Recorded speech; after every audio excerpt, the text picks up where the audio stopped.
వేసవికాలం సెలవుల సీజన్ కావడంతో మనలో చాలా మంది తరచుగా పిక్నిక్లకు విహారయాత్రలకు వెళుతూ ఉంటారు.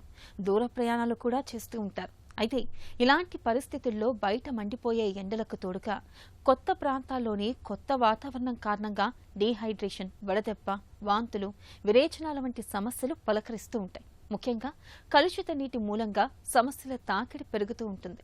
ఈ నేపథ్యంలో తీవ్రమైన ఎండల మూలంగా అలసిపోకుండా ఉండేందుకు డీహైడ్రేషన్, వడదెబ్బ వంటి సమస్యలను నివారించుకునేందుకు వేసవి ప్రయాణాల్లో ఎలాంటి జాగ్రత్తలు తీసుకోవాలో ఇప్పుడు తెలుసుకుందాం.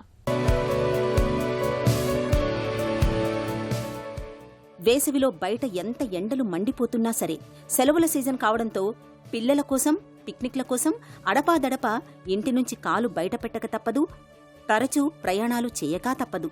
ఇలాంటప్పుడు ఎండల బారిన పడి డీహైడ్రేషన్, వడదెబ్బ, విరేచనాల వంటి సమస్యల తాకిడికి గురవుతుంటారు మనలో చాలామంది.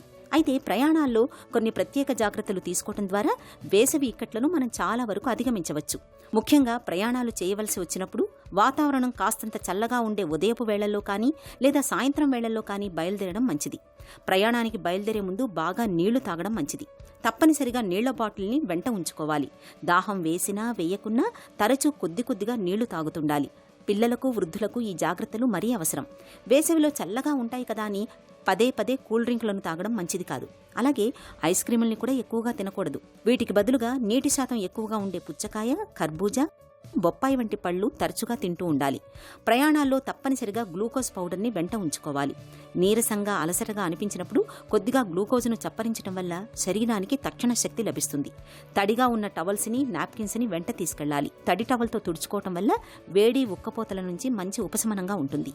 ఇక ప్రయాణాల్లో ఉన్నప్పుడు మసాలాలతో కూడిన భోజనం కన్నా సాత్విక ఆహారాన్ని తీసుకోవడమే మేలు.